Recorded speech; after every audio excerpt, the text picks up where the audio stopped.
Alright, hello everybody, it is me, Sacred G, back again with another Fallout 4 video, yay! So before I get into giving you my thoughts on, well, this is going to be about Nuka World, because I just completed it a few days ago, after a while, and I've been, well, to be honest, I'm excited to talk about it, so without wasting any more of your guys' time, well, before I do, I want to make sure want to ask, I hope you guys if you guys are doing okay, and I want to thank, again, every single one of you. We're at 139 subscribers, dude. We are almost to 200. That'd be sweet if we could get to 200, but if not, that's okay. But I hope you guys do enjoy these videos, so without further ado, oh, and also I would like to warn you guys, if you haven't completed Nuka World, there is going to be heavy spoilers, at least regarding the story to Nuka World, or the main plot line to Nuka World, so you've been warned. So I'll see you guys in the story section. Let's go.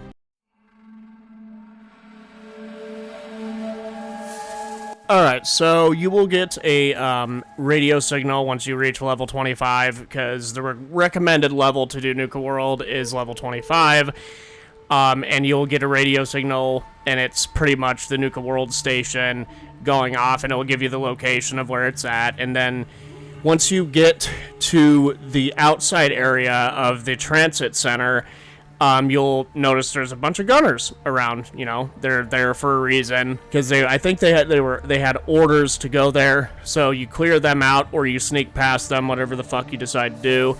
And once you get in, you'll run into a guy by the name of Harvey, I believe. I hope I'm saying that correctly. And he will appear wounded. You can either speech check and he'll tell you what's going on, or if you try to help him out, he'll kind of refuse, and you can ask him what's going on. And so, to be honest, to break it down, Harvey's pretty much a fucking decoy to lure people to Nuka World, and once that happens, you go through a gauntlet once you arrive to Nuka World from the transit center, and you are tasked to go through an entire death trap and fight the overboss, the first one, or the one before you, by the name of Coulter. And a character who will end up becoming a companion will give you a squirt gun, because Coulter's suit is connected to the power grid, so no bullets or anything can fuck him up. So you gotta shoot him with the squirt gun, short his circuits, and pretty much try to take him out from there while his defenses is down. And so pretty much after fighting or defeating Coulter, you will actually end up becoming the overboss. Yeah, you have no choice in that matter, but I'll explain why that's not a big deal to begin with, as many people make it seem, because that's the theme of the DLC. You're in charge of raider gangs, and so on and so on, and so pretty much you have to claim each and every park inside of Nuka World, which it's actually another world.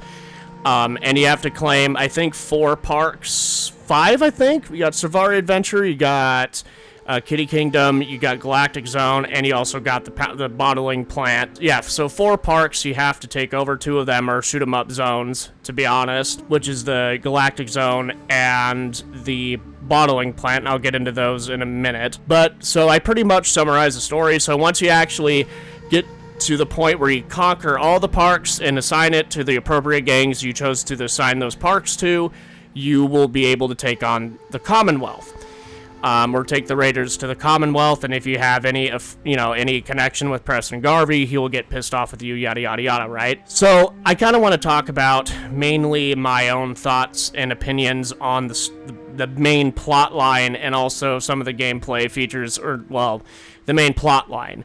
And I feel, to me, that I can't talk about that without going over some of the shit I've heard about, or the criticism, quote, there.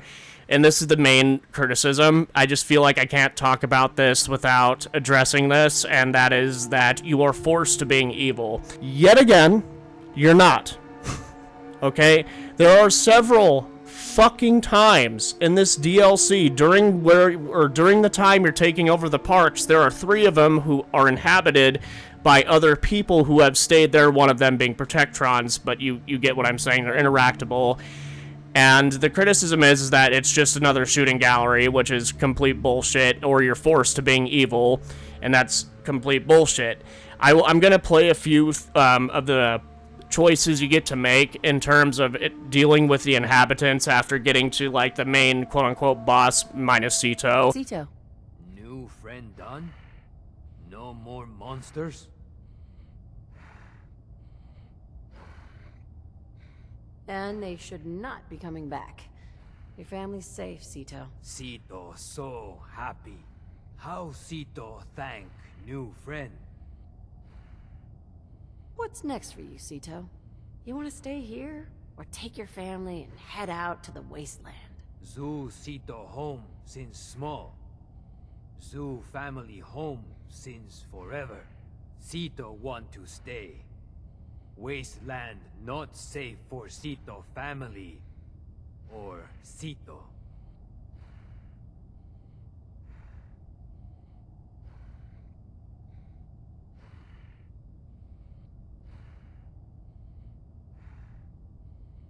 I have some friends moving in here. But if you play it cool, we can all get along. Can you do that? Sito trust you. Sito like more new friends. Before go, here, new friend take. It better shiny thing Sito say. Sito want to give. Thank you, new friend. Sito always remember you.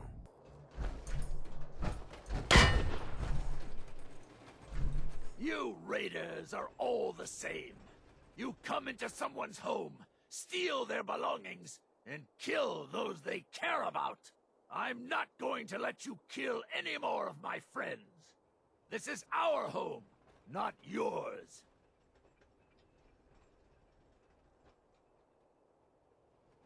You realize your friends are feral ghouls, right? They're not feral. They're sick. They can't help what they've become. It's an illness, and it certainly doesn't justify you trying to wipe us out. If these feral ghouls are your friends, I'd love to see who you consider your enemy. How ironic you should say something like that. We've defended this place for over 200 years. Do you think you're the first outsider I've met that's chosen to brand feral ghouls as monsters? How many of them have you needlessly slaughtered, while ignorantly thinking you're doing the world a favor? You've been here for 200 years? Why? We worked here as entertainers until the bombs fell. The radiation may have changed us, but we decided to make this place our home. Over time, the illness took the minds of my friends, and those that we love. I am going to find a cure, and fix my friends before someone like you comes along, and exterminates us all. Ghouls like your friends. It's too late for them. The radiation changed them forever. So you're admitting my friends are sick, and yet you try to kill them anyway? I'd say that makes you the only monster around here. It's not a sickness. The radiation has consumed their minds. They've become feral. You're wrong. Rachel is going to find a way to cure them. We're going to fix this. My beloved left this place years ago to find a cure to this disease. In return, I swore that I'd keep our people safe by defending our home. When Rachel walks back through those gates with the cure in hand, then you'll see, everyone will see, that I was right.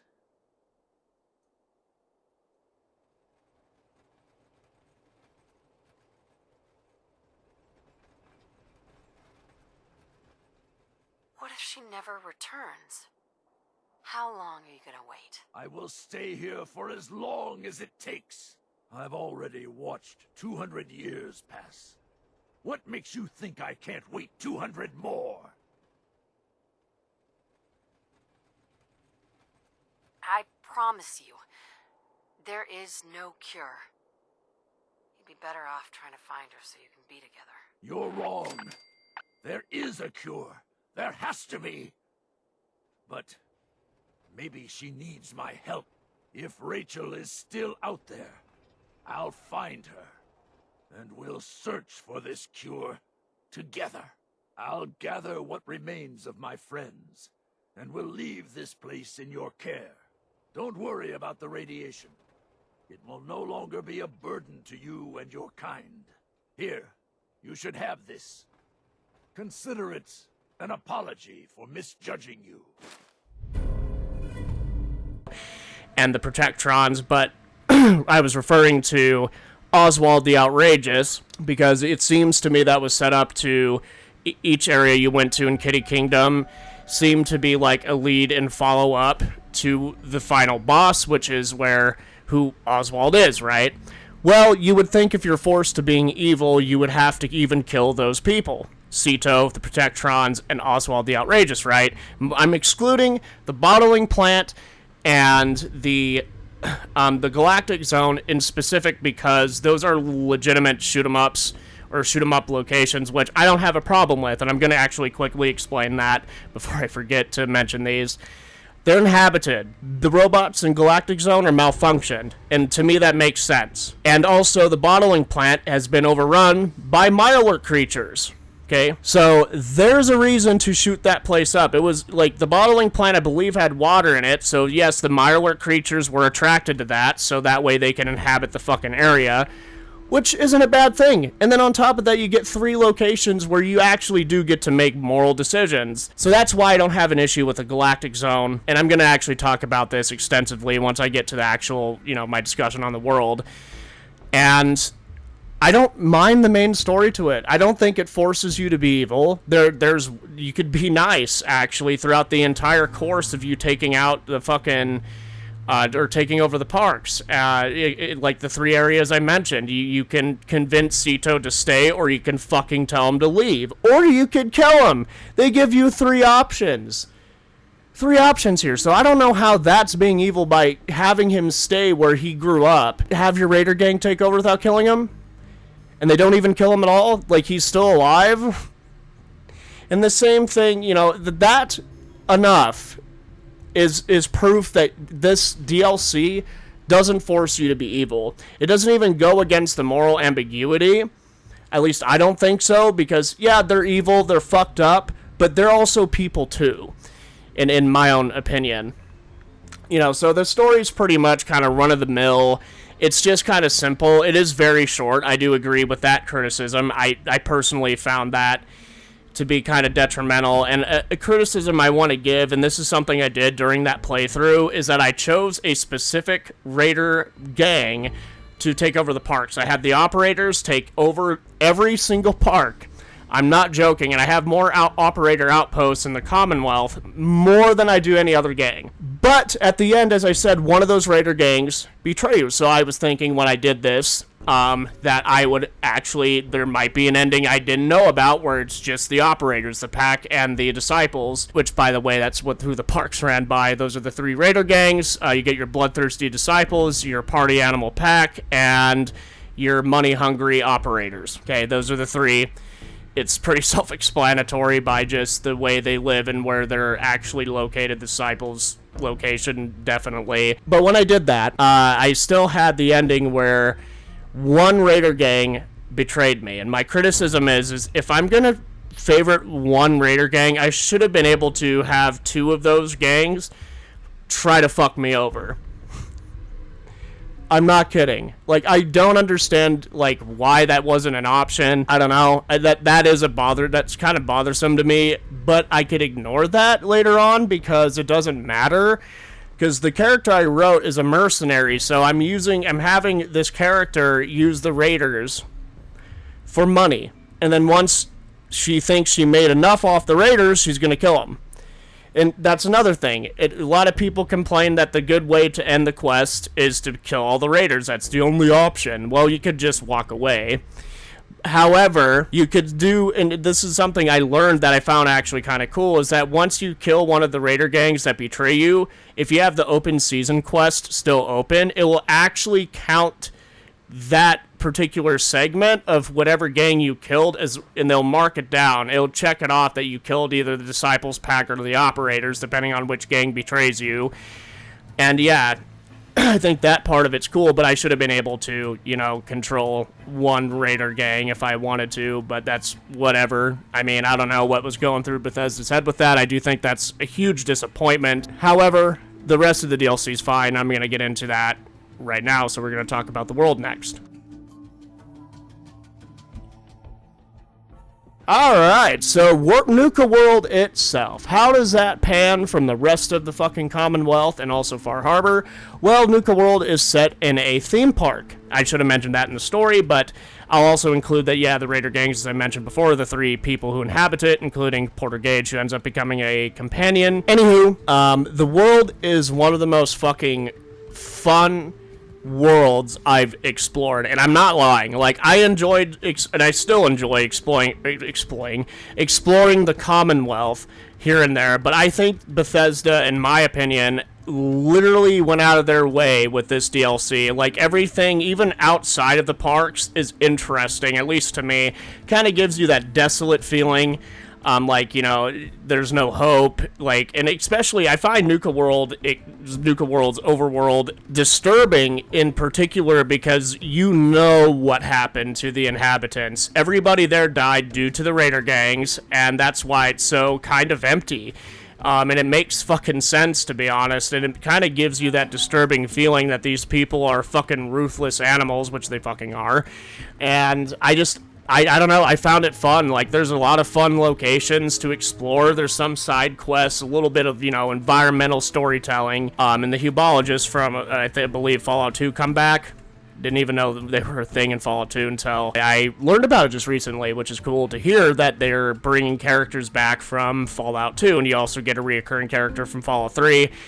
And there's a lot of cool items in this game, too. Like, I'm going to include the items. I was going to actually do this in a separate part, but I'll include it in the world since these weapons and all that shit is part of the world.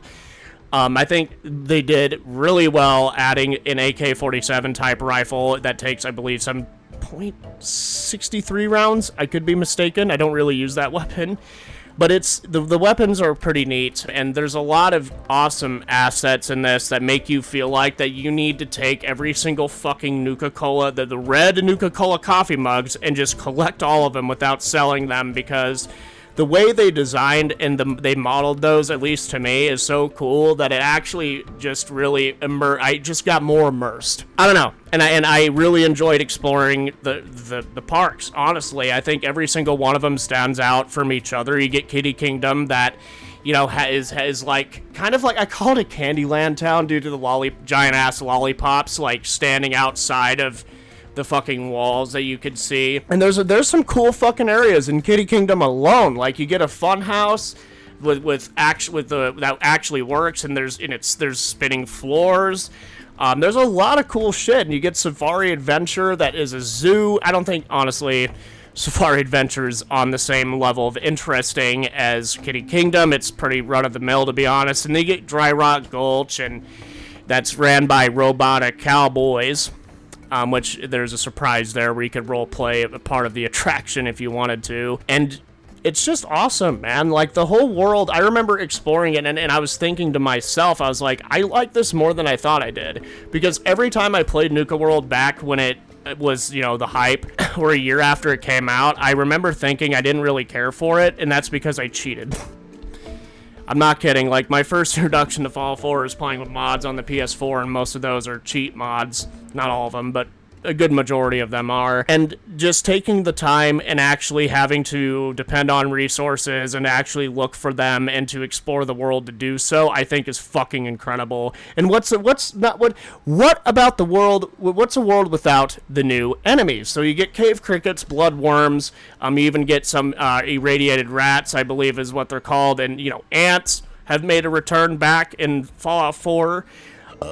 From ant swarms to just little ants that crawl after you and try to, you know, take a little chunk of flesh, you know, when they bite you. I personally, I really love the enemy types. I really do. I like the cave crickets. I think they're difficult and frustrating as shit sometimes, but, you know, at the same time, they have a cool, fucking design. And I also like the painted feral ghouls, but that's different besides the point. You know, you get a bunch of, not a bunch, but you get a couple enemy types, and honestly, you get to kind of learn a little more about the gunners, but not too much. Not really. But yeah, the enemy types are actually kind of cool. And also, I want to talk about the power armor and shit, too, that you could find. You get the quantum power armor. There's only 2 types that you really want to look for, and that's the quantum power armor, which you'll have to find, I believe, 30 star cores in Galactic Zone to unlock it, which is whatever. And you will find a Nuka-Cola power armor, which is, I believe, a T50 series. I could be very wrong on that. My lore on power armor and the way they're named is really not my specialty, but yeah, there's two cool ass fucking suits of power armor. One of them's a lot more easy to obtain than the other. And I really love the world, man. I found like the world to be the best part of the DLC. I do think I enjoyed it, man. Like, I have a clip where I was just checking out a bus, I think right by either Galactic Zone, one of the parks, and while I was searching the bus, I heard stomping around, and I see a fucking Deathclaw just randomly roaming around. And so I had to, like, maneuver around quietly so I don't get caught, because I wasn't going to take on a Deathclaw and waste all my ammo. It's just shit like that, you know, that makes that world pretty fucking immersive, in my opinion. So I kind of want to talk about the characters next that do exist in the DLC. Alright, so for the characters that do exist, I do find Porter Gage pretty cool. But this is where I am going to kind of criticize here. Well, actually, no. I've always thought about this. I think Bethesda, I know a lot of people say, like, you can't get to know the Raiders on a deeper level like you can with some people in New Vegas, whatever.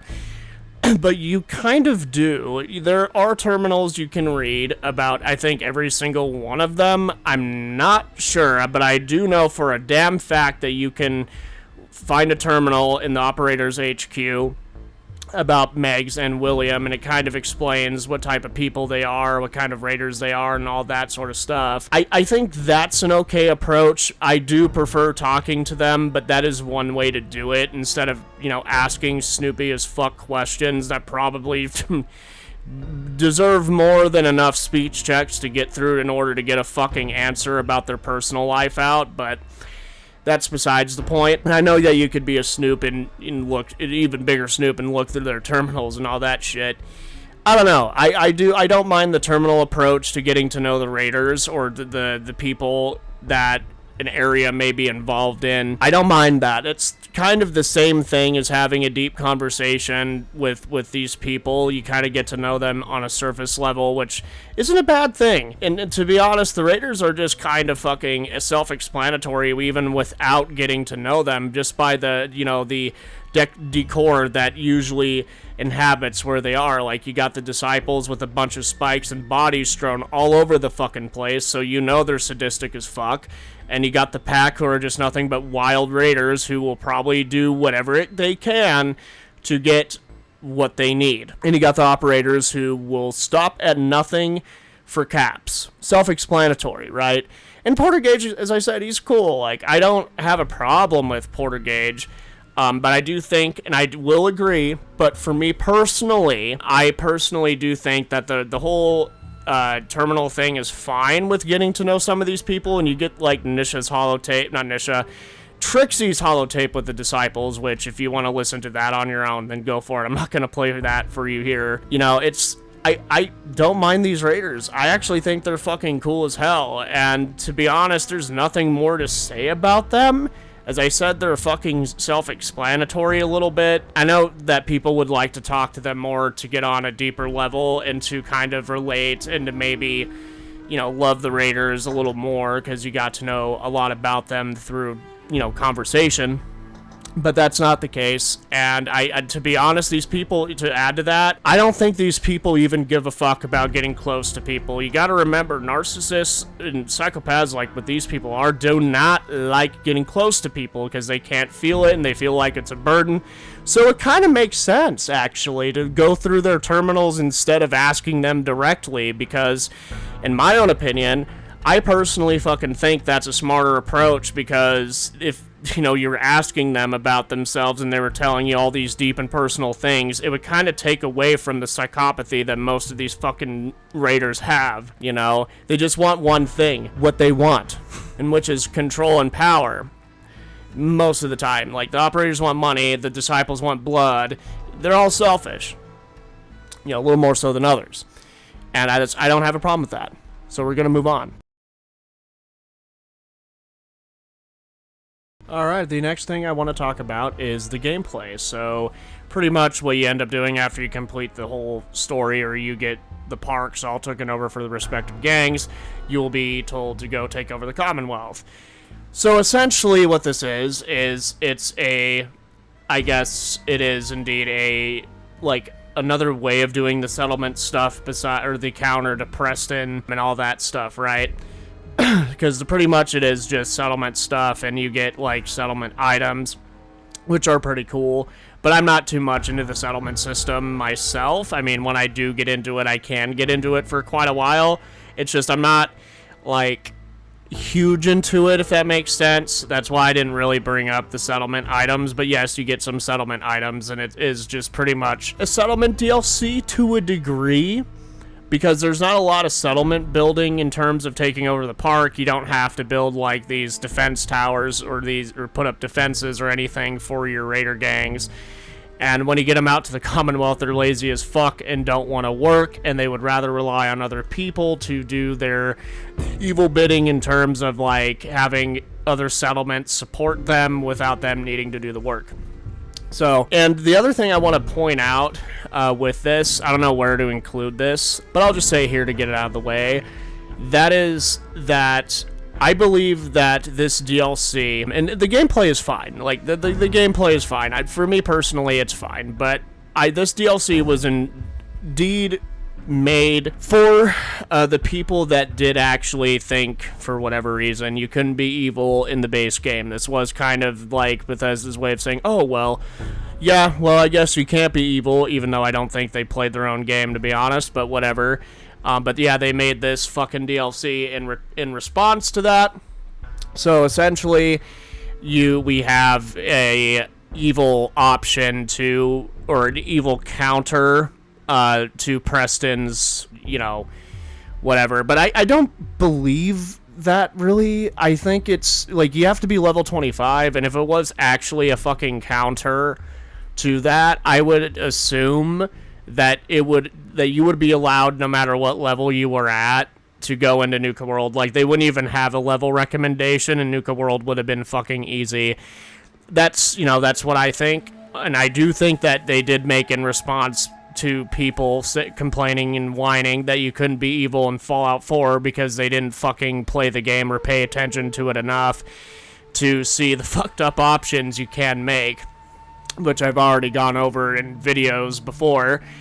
And yes, overall, I do think the gameplay is fine. I think it is cool to have, you know, raiders out in the Commonwealth, and if you do fuck over the raiders and kill them all after you establish settlement outposts for them in the Commonwealth, once you kill them, you have to kind of go back out and kill the raiders that you set up in certain settlements, because once, you know, you do the open season quest, all of them become hostile, including the companion with that quest. But for the most part, I think the world, like, the gameplay is just top notch. It's just normal, honestly. But in terms of, like, the main DLC, it's all right. It's not anything to write home about. It's nothing, like, revolutionary, but it is fun to do, and it actually, for role players, it can actually add, like, or even people that don't want to play evil, you can write in, like, hilarious stories of your character wanting to visit Nuka World, right? Because they've heard of the theme park before, and well, they end up getting wrapped up in raider shit. You know, that you can literally write that in, because that's why I think it's a blessing to have open season, in my own opinion, because, you know, it's an option to fucking kill them besides just walking away or doing something about it, instead of just walking away and just saying, fuck the raiders, I'm not going to touch this DLC or this area because I feel like it forces me to be bad, even though you can be good in this game from the clips I showed. So that's what I think of the gameplay. The gameplay is fine. It's nothing, again, to write home about. It's just settlement stuff. I'm not into it per se. Like, I'm not a huge fan of the settlement system. I think it's great, but I don't think it's like anything to write home about. So we'll see you guys in the next point. Alright, in conclusion, and again, this is my opinion, if you don't like this DLC, you are free to not like it. Even if you think it railroads you to being evil, that's totally fine. You are free to have that opinion. I personally don't see that.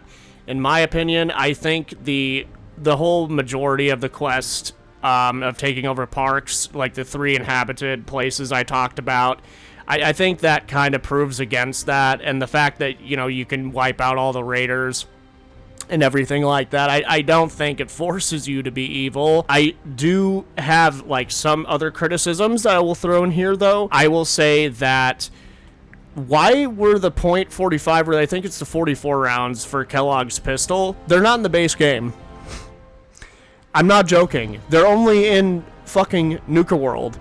That's the only way, or the only area I believe you could purchase 45 rounds.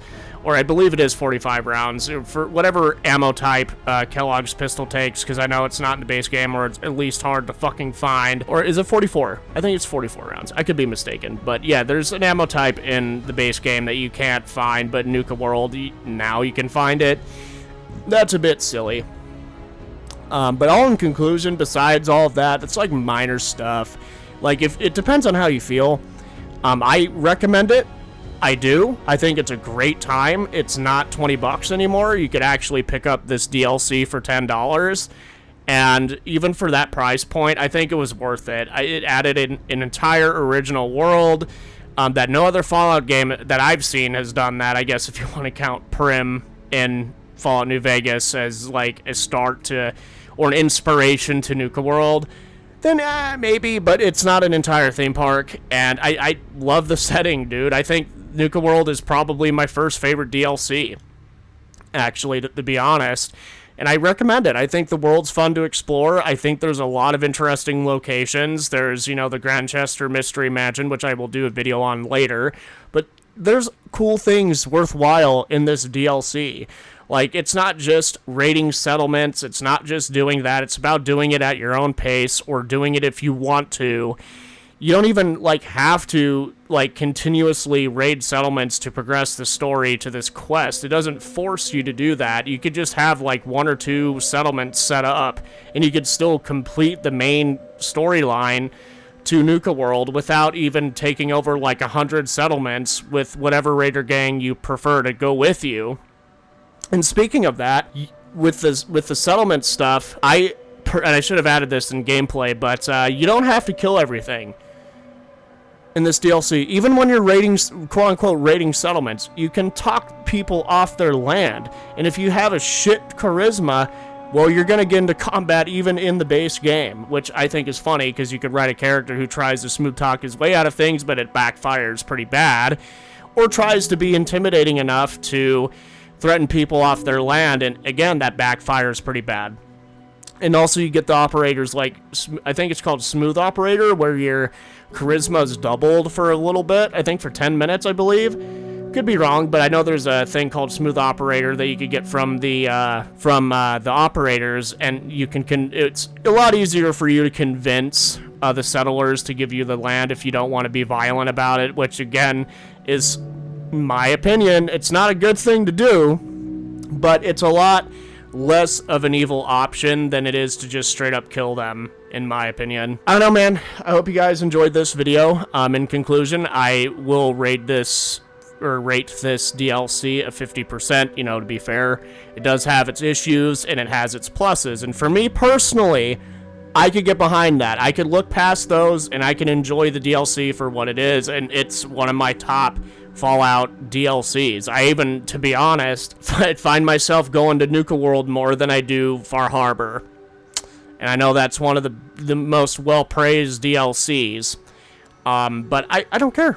I mean, that's my opinion. I want to know what your guys' DLC tier list would be. I would like to see that, actually, in the comments. And, again, civil discussion. No insulting people. If you don't insult me, I will not insult you. Yeah, Mandy, you know, you throw shit at me, I throw shit back. But let's just be civil. Like, I don't want to do that, to be honest. And, that's my final conclusion. I highly recommend it, and it's now, like, the price dropped significantly if you want to get this DLC as a standalone. And, yeah, I hope you guys, again, did enjoy the video. Thank you guys so much for watching, and thank you for all the fucking love and support. And I hope you guys try out Nuka World, and if you didn't like Nuka World, let me know why, and just let me know why, in period, you like or didn't like Nuka World. I'll see you in the next video. Peace the fuck out. Oh, wait. Tell me why you like Nuka World. And also, again, tell me why you didn't like it. Tell me why you liked it. Tell me your strengths with it and what you did and what your characters did. Whether they be good, bad, or in between, because you can actually have an in-between character who's just in it for the money, which is what I'm doing actually still. But other than that, I had a great time. Recommend it. See you guys in the next video. Thanks again for the 139 fucking subscribers and the 100 subscribers, man. Like, Jesus fucking Christ. I'll see you guys in the next video. Stay safe for real, man. Bye.